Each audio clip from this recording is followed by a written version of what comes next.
For the mediation bill, so we've advocated in both chambers to add a rent relief program. The research that we published in 2022 shows that rent relief is a core component. I mean, mediation and rent relief together, absolute core components, but it's the fact of having them together that makes it successful. If the intent of the legislator is to keep people housed with this, then they're going to have to add rent relief to it, or else it is just kicking the can down the road. We stand on our comments and also would urge that a rent relief fund is included in this. It was a key thing in keeping people housed during the COVID-19 pandemic. In 2022, we published a report that looked at pre-Act 57 tenants and landlords that went through mediation, and 89% of tenants left their property. During Act 57, only 15% of tenants left the property, and that was when mediation was mandatory, as well as rent relief was attached. Post-Act 57, when it was no longer mandatory, or losing rent relief funds, 80% of tenants left their properties after mediation services. So we believe that having rent relief is absolutely key to this bill, if the purpose is to keep tenants housed. Prior to COVID in 2019, the Mediation Center of the Pacific, just on Oahu, would receive approximately 470 cases. This last year in 2023, we received approximately 1,200. So the number of evictions have skyrocketed. I think one of the key problems of Hawaii is homelessness. So anything we can do to prevent homelessness is critical. Of course, people facing eviction are at high risk for homelessness.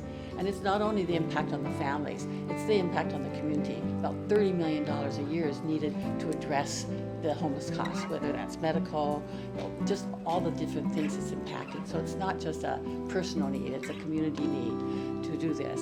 So we do support this bill, but again, we ask for rent relief. We feel that it really has to solve the problem, both the tenant and the landlord. That both sides have to get something out of this.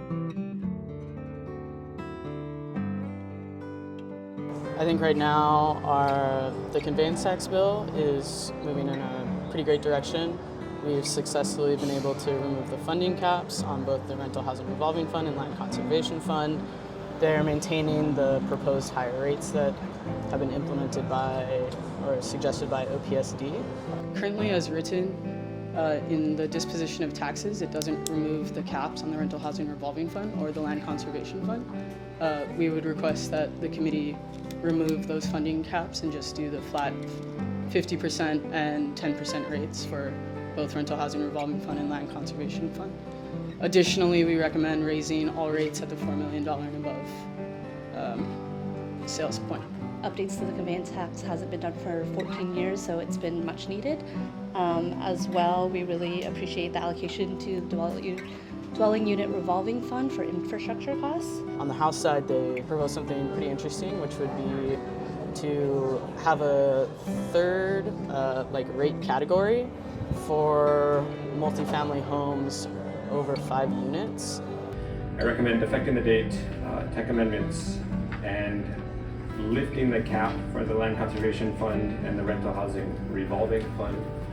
And then also to include a third paragraph in the bill, which would relate to multifamily dwelling units of 5 or more dwellings, and to add 4 additional tiers for those to ensure that multi-dwelling units aren't sort of rolled into these higher value tiers that we're creating in the earlier subsections.